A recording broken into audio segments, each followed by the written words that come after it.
So Bismillahirrahmanirrahim. Assalamu alaikum. A very warm welcome in this session.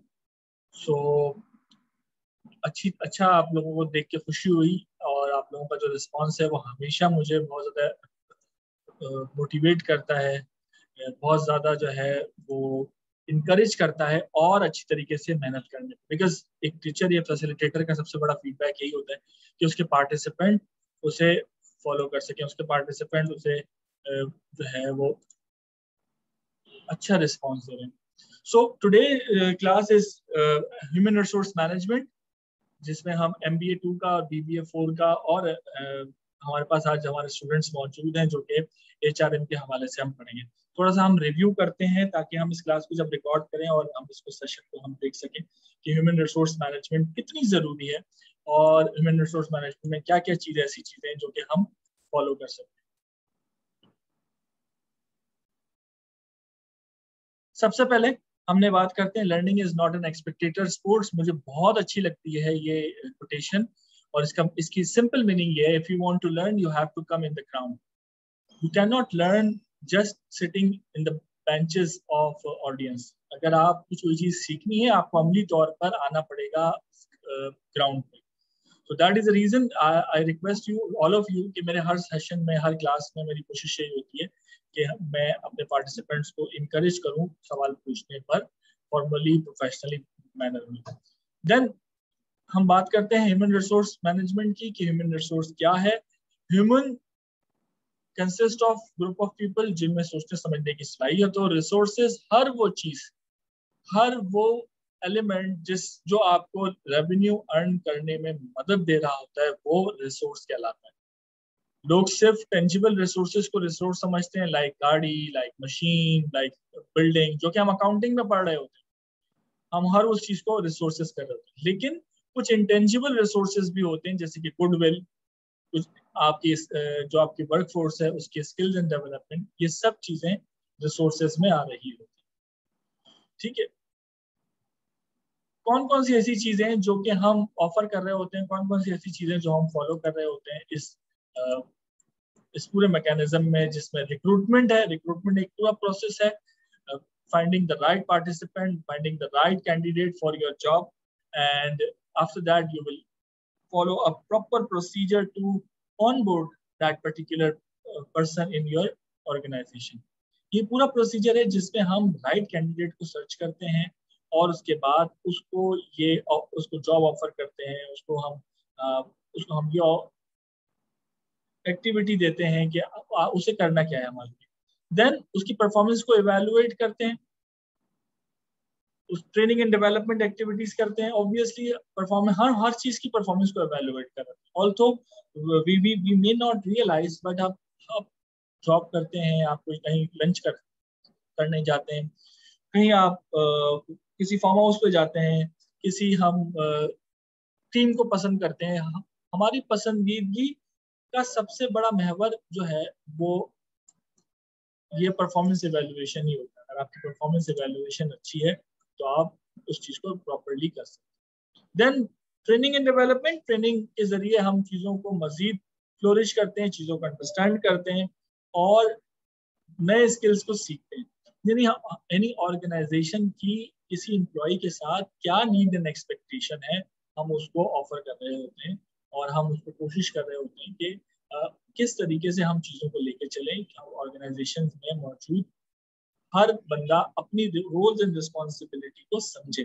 For example, अगर मेरी roles and responsibility audit करना और training कराना है तो मुझे ऑडिट करने का तरीका आना चाहिए, और वो तरीका कौन सिखाएगा? मुझे ट्रेनिंग एंड डेवलपमेंट के जरिए पता चलेगा कि ऑडिटर्स किस तरीके से, ऑडिटर्स बनने के लिए क्या काम करना है। Simple is that. अगर कोई मशीन ऑपरेटर है तो उसकी मशीन की ऑपरेशन, मशीन किस तरीके से ऑपरेट करना है उसको, उसके लिए तरीकाकार उसको समझाया जाएगा। ठीक है, तो ये तमाम चीजें स्टार्ट।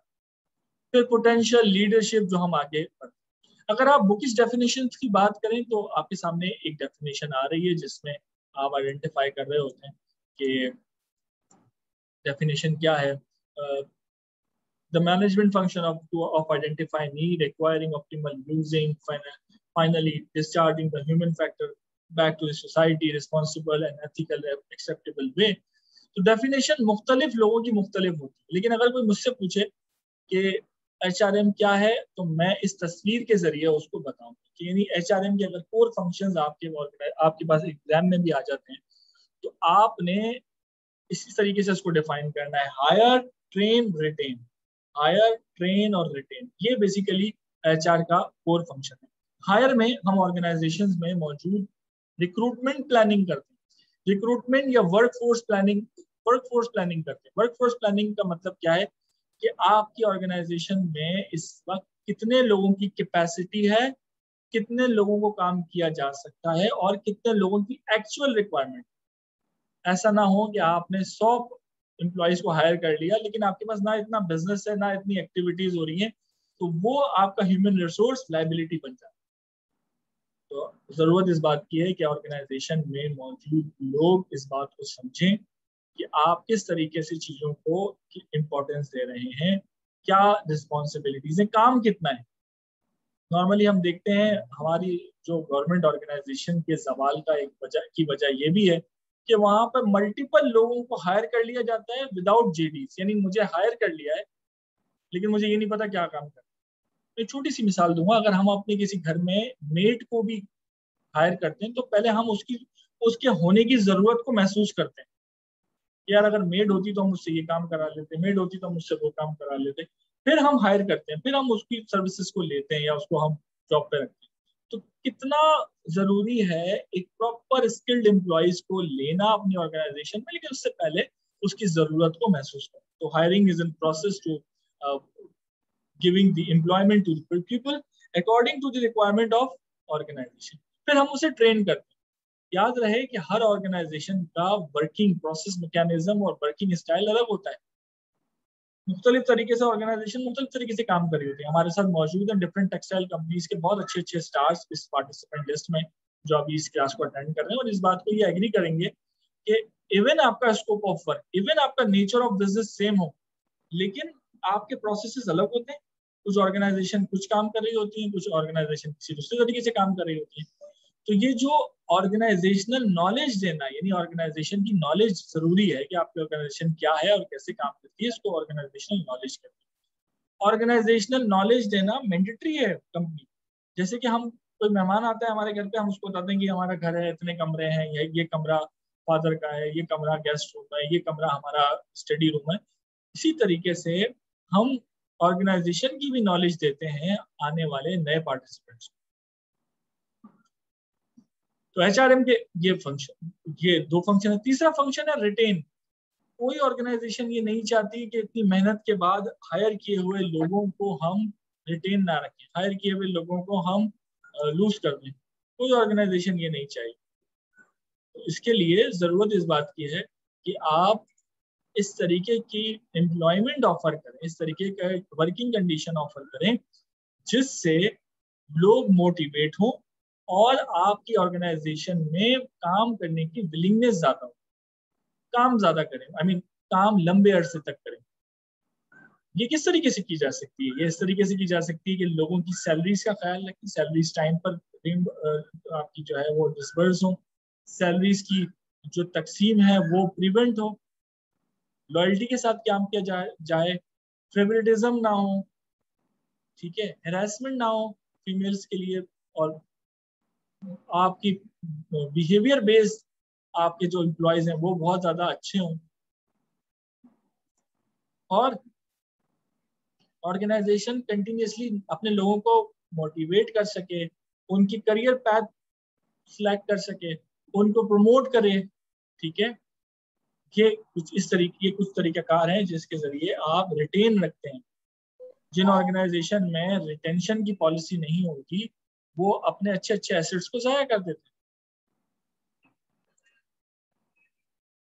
हैं। HR फंक्शंस जो है वो 3 बताए गए। फिर जैसे जैसे ग्लोबली चीजें चेंज हुई, जैसे जैसे इन्वायरमेंट में चीजें चेंज हुई हैं, HR की ट्रेंड्स भी चेंज हुई। आज HR में ग्लोबल कंपटीशन आ गया है। आज इंडिपेंडेंस, लेवरेज एंड डिसरेगुलेशंस आ गए हैं। टेक्नोलॉजी का इंटरफेरेंस बहुत ज्यादा आ गया HR। वरना पहले हर एम्प्लॉय की पर्सनल फाइल मेंटेन होती थी, आज किसी की पर्सनल फाइल मेंटेन नहीं होती। सबकी पर्सनल फाइल जो है वो डिजिटली मेंटेन की जा रही होती है, वो कहाँ जा रहा है, क्या रिकॉर्ड है, कौन सी ट्रेनिंग की है, ठीक है। फिर डिट्रेस नेचर ऑफ वर्क चेंज हुआ है, ठीक है। ऑर्गेनाइजेशन ने अपने लोगों को क्रिटिकल और नॉन क्रिटिकल कैटेगरीज में डिवाइड कर दिया है। इसके हवाले से मेरी एक बहुत कम्प्रिहेंसिव वीडियो भी मौजूद है मेरे चैनल पे कि क्रिटिकल और नॉन क्रिटिकल एम्प्लॉइज कौन, जिनके बगैर आप और ऑर्गेनाइजेशन जो है वो काम करती नहीं कर सकती, वो क्रिटिकल होते हैं, यानी जिन जो मोस्ट इम्पोर्टेंट होते हैं, और उन जिनको आप घर से काम करा सकते हैं वो नॉन क्रिटिकल होते हैं। तो आप वर्क फ्रॉम होम का क्राइटेरिया लास्ट ईयर से आ गया। फिर इसके अलावा कुछ प्रोजेक्ट बेस्ड एक्टिविटीज, फ्रीलांसिंग की एक्टिविटीज आ गई। तो ये सब जो है एचआर की एनवायरनमेंट को चेंज करने में मदद की। फिर एचआर वो डिपार्टमेंट है जिस पर लीगली चीजें एप्लीकेबल होती, यानी अगर आपका एचआर कोई काम आपसे एम्प्लॉय आपको मिनिमम वेजेस नहीं दे रहा है, आप लीगली उस पर जो है वो एक्शन कर सकते हैं, गवर्नमेंट उस पर एक्शन ले सकती है, ठीक है। इसी तरीके से अगर आप ऑर्गेनाइजेशन में जेंडर डिस्क्रिमिनेशन हो रही हो, एज डिस्क्रिमिनेशन हो रही है, रेसिस्ट कमेंट पास होते हो, रेसिस्ट एक्टिविटीज होती हो, ठीक है, रिलीजियस लोगों को हरास किया जा रहा हो, तो ऐसी सिचुएशन में भी ऑर्गेनाइजेशन इस बात को मेक श्योर करती हैं कि वो ऐसे इन्वायरमेंट ना क्रिएट होने दें, और अगर क्रिएट हो जाता है तो लीगली उनके खिलाफ एक्शन भी लिया जा सकता है। फिर इस पिक्चर में मौजूद काफी चीजें हैं जो कि मैं आपसे रिक्वेस्ट करूंगा कि अगर आप 1 मिनट में इसको जरा रिव्यू करें, देन हम उसको डिस्कस करें कि क्या क्या अहम पॉइंट्स इसमें हैं, और आप पेपर और पेन को उसे लिख लें।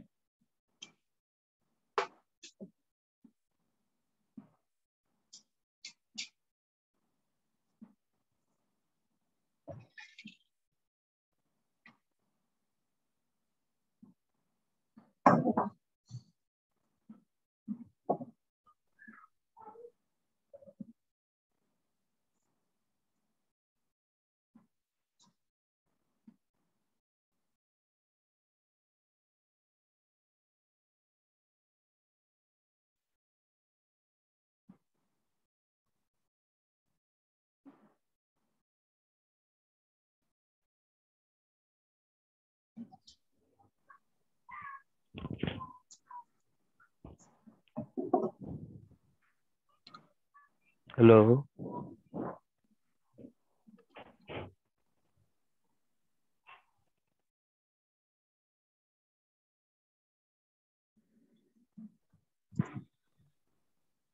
जी जनाब, उम्मीद है आप लोगों ने इसमें से कुछ ना कुछ ऑब्जर्व किया होगा। इस पिक्चर में बेसिकली बहुत सारी चीजें आइडेंटिफाइड हैं, जैसे कि एम्प्लॉय राइट्स, एम्प्लॉय के क्या क्या राइट्स हैं बनते हैं अपनी ऑर्गेनाइजेशन के हिसाब से। एम्प्लॉयज के राइट जो है वो आप देखें कि इसमें वर्किंग आवर्स हैं, ऑब्वियसली वर्किंग आवर्स का होना बहुत जरूरी है। वर्किंग आवर्स अगर आपके सही नहीं है तो आपके एम्प्लॉयज जो है सेटिस्फाई नहीं होंगे अगर उनसे ज़्यादा देर तक काम कराया जा रहा है। एग्रीमेंट, जो भी आपके एम्प्लॉय और एम्प्लॉयर के दरमियान चीज़ें डिस्कस हुई या तय आई, that has to be agreeded by both parties. और आपकी ऑर्गेनाइजेशन में इस बात को सामने रखना बहुत ज़रूरी है कि कंपनी प्रॉपर जो भी आपको ऑफर दे सैलरी के हवाले से, बेनिफिट्स के हवाले से, that has to be written in the written form, ठीक है। इसके अलावा आपकी सैलरी में बोनसेस क्या क्या होंगे, आपकी सैलरी में क्या ऐसी एक्टिविटीज होंगी जिसको आप ऑफर करेंगे, मेडिकल फैसिलिटी कितनी होंगी, सेफ्टी के लिए हवाले से क्या प्रोटोकॉल्स होंगे, फिर कॉम्पनसेशन क्या होगी, ठीक है। इसके अलावा स्किल, बेनिफिट और करियर बिल्डिंग के लिए क्या अपॉर्चुनिटी। ये वो एम्प्लॉय के राइट्स हैं जो कि एज एन इंशाल्लाह ताला जब आप आज से कुछ सालों बाद या कुछ साल में ही, हो सकता है आने वाले दिनों में ही, अपनी कंपनीज में एचआर की एक्टिविटीज को लुक आफ्टर कर रहे होंगे, तो ये पिक्चर आपको याद आएगी। यानी इस पिक्चर में आपको वो तमाम जिम्मेदारियां हैं जो कि आपको देनी है, ठीक है। ना सिर्फ देनी है बल्कि आपको अपनी ऑर्गेनाइजेशन में कोशिश करना है कि एज एन एम्प्लॉय, अगर आप एम्प्लॉय हैं तो आप इन तमाम चीज़ों की एक्सपेक्टेशन अपनी कंपनी से भी रखें, अपनी कंपनी से रखें एक्सपेक्टेशन कि वो आपको सेफ्टी प्रोटोकॉल्स जो है वो कर रही है, सेफ्टी प्रोटोकॉल्स पे जो है वो अमल करवा रही है। ठीक है, इसके अलावा आप ये देखेंगे कि स्किल्स कैसे आपके इनहेंस हो रहे हैं, आपको ट्रेनिंग वगैरह करवा रही है वो। ठीक है, आपकी करियर बिल्डिंग में कितनी मेहनत कर रही है। तो आइए हम पॉइंट बाय पॉइंट हम इस चीज को आइडेंटिफाई करते हैं। सबसे पहले जो कंपोनेंट्स हैं उसमें आप क्या क्या काम, प्रायोरिटी, जो प्रिंसिपल ऑफ एचआरएम के हवाले से अगर सवाल आता है तो आप ये लिख सकते हैं क्या क्या प्रिंसिपली आप काम कर रहे होते हैं। Number 1 human resource planning, already बताया, एक वक्त में कितने लोगों की एक्चुअल रिक्वायरमेंट है, that is human resource planning.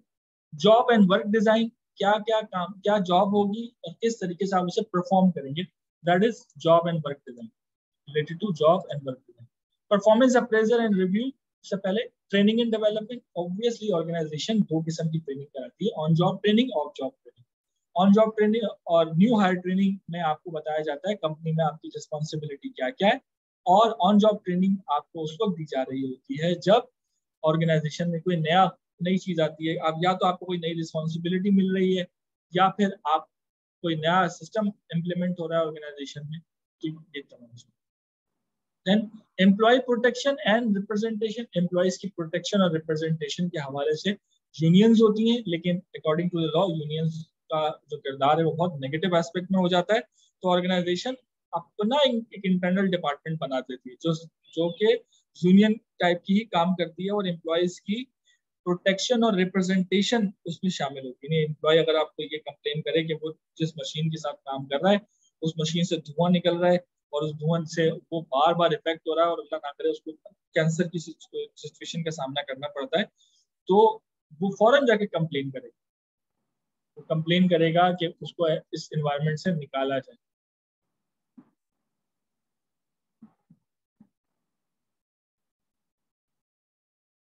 ये तमाम चीजें। Then performance appraisal, obviously performance को इवैल्यूएशन बहुत जरूरी है। मैंने क्लास के स्टार्ट में कहा परफॉर्मेंस अप्रेजल हर ऑर्गेनाइजेशन में एक कंटिन्यूस प्रोसेस होता है जो कि आपकी परफॉर्मेंस की इवैल्यूएशन की जा रही होती है सर्टेन केपीआईज पे। KPI stand for key performance indicator, यानी for example as a teacher मेरी केपीआई क्या है कि मैं आपको सैटरडे संडे पढ़ाऊं, आपको उस हवाले से कुछ एक्टिविटीज दूं, आपको उस हवाले से कुछ लर्निंग एंड डेवलपमेंट आपकी करूं, कोर्स आउटलाइन को कंप्लीट करूं, ठीक है, आपके सवालों के जवाब दूं, आपसे मिड टर्म लूं, प्रेजेंटेशंस दूं, ये तमाम चीजें। ये एज एन फैसिलिटेटर ये मेरी केपीआई है। फिर जब एडमिनिस्ट्रेशन मुझे एवेलुएट करता है वो इसी बेस पे करता है। अगर वो मुझे एवेलुएट करने बैठा और पता चला कि आफाक ने 12 में से सिर्फ जो है वो 4 क्लासेस ली हैं, तो क्या होगा, इसका मतलब परफॉर्मेंस इवेलुएशन वीक है मेरी, यानी मेरी परफॉर्मेंस वीक है। देन स्टाफिंग, स्टाफिंग में ये होता है कि आपको अपना स्टाफ पीपल जो आपके साथ काम कर रहे हैं उसमें रखना होगा, आपने उसमें फीमेल्स को भी रखना होगा, आपने मेल्स को भी रखना होगा, और आपने एक्टिविटीज को जो है वो इस बात को सामने रखना होगा कि ऑर्गेनाइजेशन में मौजूद हर हर जो पार्टिसिपेंट है उसका राइट एक हो, जो कि वो अपने साथ अपनी सेफ्टी का, अपने प्रोटोकॉल्स का, अपनी सैलरी का, तमाम चीज़ों के हवाले से डिस्कस कर सके। सो स्टाफिंग जो है बेसिकली ग्रुप ऑफ पीपल को, स्टाफ को हायर करने का नाम है, जिसमें हम लोगों को डिवाइड करते हैं departmental wise with respect to their activities. Then compensation and reward and organization improvement. Compensation, obviously we all work for the compensation. Monetary benefit के लिए हर बंदा काम कर रहा होता है, जॉब्स हम करते हैं इस वजह से ताकि हम जो है पैसे अर्न कर सकें और उसे पे बैक कर सकें अपनी फैमिलीज में। तो कंपनसेशन किस हिसाब से होनी है ये भी एचआर की prime responsibility. Organisation improvement, organisation किस तरीके से इंप्रूव करती है ये भी। अगर हम जॉब एनालिसिस या एम्प्लॉयमेंट प्लानिंग की बात करें तो ये 4 टैब्स जो हैं वो आपको बता रहे होते हैं जॉब एनालिसिस क्या है, व्हाट टू डू, वो जॉब एनालिसिस किस तरीके से इम्पोर्टेंट है। तो job analysis and employment planning में, जॉब एनालिसिस में व्हाट टू डू, क्या ड्यूटीज परफॉर्म करेगा एक इंडिविजुअल, वो आइडेंटिफाई किया जा रहा होता है। क्या टास्क असाइन किए जाएंगे, आइदर ही और she will be taking care of team, वो टीम्स की एक्टिविटीज क्या होंगी, मार्केटिंग एक्टिविटीज होंगी, प्रोडक्शन एक्टिविटीज होंगी, एचआर एक्टिविटीज होंगी। फिर एज अ पर्सन उसकी रिस्पॉन्सिबिलिटीज क्या होंगी, कहाँ कहाँ पे उसको क्या क्या काम करना होगा और किसे रिपोर्ट करना होगा, दैट इज रिस्पॉन्सिबिलिटी। ठीक है। How to do, what to do का मतलब क्या करना है, कैसे करना है, मतलब मेथड्स क्या होंगे। ठीक है, जैसे कि अभी हमारे मेथड्स हैं कि हम ऑनलाइन भी पढ़ रहे होते हैं। हम एक वक्त तक मैं आपको अभी कुछ अर्स से पहले मैं आपको क्लास लेता था सुबह संडे वाले दिन, और कुछ लोगों की सैटरडे शाम में। तो ये फिजिकली हमारा इंटरेक्शन होता था, अब वर्चुअली मीडियम में हमारा इंटरेक्शन होता है। Then tools and job aids, कि किस तरीके से आपने किस टूल्स पे अमल करना है। टूल्स जैसे कि हम नॉर्मली हम इस्तेमाल करते हैं वर्ड उर्दू में औजार, हर वो हर हर वो वे या हर वो मैकेनिज्म जिसके जरिए आप अपनी ड्यूटी को इजीली टास्क परफॉर्म कर सकते हैं, वो आपके टूल्स कहलाते हैं। अगर आपको एक मशीन ऑन ओपन करनी है, तो अगर आपके पास बेसिक टूल्स नहीं होंगे उसको हैंडल करने के, आप सुबह से लेकर शाम तक कोशिश करें वो ओपन नहीं हो सकते। लेकिन टूल्स आने के बाद विद इन अ मिनट्स आप उसको ओपन करने के काबिल हो जाएंगे। तो इसी तरीके से ऑर्गेनाइजेशन में मौजूद लोगों के भी टूल्स होते हैं। ये for example Microsoft Excel is a tool, Microsoft PowerPoint is a tool. अगर आपको अच्छी प्रेजेंटेशन बनानी आती है तो आप इस टूल को अच्छी तरह इस्तेमाल कर सकते हैं। ठीक है। Then why to do it so, कि हमारे ऑर्गेनाइजेशन के गोल्स एंड ऑब्जेक्टिव क्या है, हमारे प्रोडक्ट क्या है और हमारी सर्विस। याद रहे कि हर ऑर्गेनाइजेशन एक पॉलिसी बनाती है। पॉलिसी इज बेसिकली अ वादा, एक तरह की कमिटमेंट होती है पॉलिसी, जो कि आप कर रहे होते हैं। एक ऑर्गेनाइजेशन अपने लोगों से, अपने सप्लायर से, अपने वेंडर से, अपने मुल्क में मौजूद जो लीगल डिपार्टमेंट्स हैं उनसे। ठीक है। तो उसको किस तरीके से फुलफिल करना है, और गोल्स बनाने के बाद ऑर्गेनाइजेशन कम्युनिकेट करते हैं गोल्स किस तरीके से, नोटिस बोर्ड के जरिए, टेलीफोन के जरिए, ईमेल के जरिए, फैक्सेस के जरिए, ठीक है, मैसेजेस के जरिए, डिफरेंट डिस्प्ले एक्टिविटीज करके, डिफरेंट समटाइम्स रिक्रिएशनल एक्टिविटीज करके। ये कुछ चीजें जिसमें ऑर्गेनाइजेशन इस बात को सबूत देती हैं कि आपने किस तरीके से चीजों को लेकर चलना है, और कोई भी काम आपका ओवरऑल कंपनी पॉलिसी में कितना अहमियत कहाँ मिले। Then qualification, entry level qualification, training for proficiency, maintaining the proficiency. हर जिस तरह मैं हूँ, पोस्ट ग्रेजुएट किया हुआ है, बहुत सारी ट्रेनिंग्स की हुई है, लेकिन अगर मैं ऐसी इंडस्ट्री में जाता हूँ, मैं अगर फॉर एग्जाम्पल मैं जाता हूँ पावर इंडस्ट्री में, कि इलेक्ट्रिक में, या दूसरी ऐसी जगह पे जहाँ पे मेरा कोर बिजनेस अलग था, तो वो मुझे अपने सिस्टम की जरूर मुझे ट्रेनिंग कराएंगे, ताकि मैं उनके लिए प्रोडक्टिव हो। ठीक है, नेक्स्ट चलते हैं। जॉब एनालिसिस और जॉब जेडी बनाने का तरीका का, लास्ट टाइम भी मैंने आपको बताया था कि जेडीज बनाने का एक प्रॉपर होता है, एक प्रॉपर प्रोसेस होता है, एक प्रॉपर फॉर्मेट फॉलो किया जा रहा होता है। लास्ट वीक मैंने अपनी पर्सनल जेडीज भी आपको से उस डॉक्यूमेंट को दिखाया, डिस्प्ले किया था, दिखाया था, बताया था कि क्या क्या एलिमेंट है उसमें। For example, number 1 job orientation, job किस किस्म की आपकी होगी। ठीक है। Job summary, each and every activity which you has to perform from which point to which point, ये job summary में आएगा। Relation to the other job, यानी अगर आपकी मार्केटिंग में जॉब हुई है एज ए मैनेजर, तो आपका रिलेशन किस तरीके से होगा अदर अदर लोगों से, अदर डिपार्टमेंटल हेड से, अदर डिपार्टमेंटल मैनेजर से। लोकेशन एंड ऑफ हायरार्की, यानी ऑर्गेनाइजेशनल चार्ट जो होता है उसमें आपकी पोजीशन क्या है। यूज टूल्स, किस क्या टूल यूज करेंगे आप, कोई सॉफ्टवेयर यूज करना है तो वो, कोई हार्डवेयर यूज करना है तो वो, कोई खास एनालिसिस करने के लिए कुछ चीज चाहिए तो वो। रिस्पॉन्सिबिलिटीज आपको बताई जाएंगी, कंडीशन ऑफ वर्क बताया जाएगा, लोकेशन ऑफ वर्क, और उस काम से रिलेटेड खतरात का भी आपको आगाही दे दी जाएगी, ताकि आप जब आए तो उससे मुताबिक काम कर सकें। कोई सवाल यहाँ तक के लेक्चर में? Any question? अभी तक सब क्लियर है।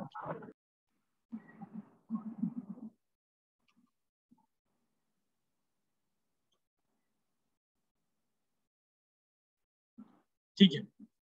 तो पेपर में एक सवाल आया था कि आप कंस्ट्रक्शन मैनेजर की जेडी बनाएं, तो आपने उसकी जेडी इसी हेडिंग्स में बनानी है।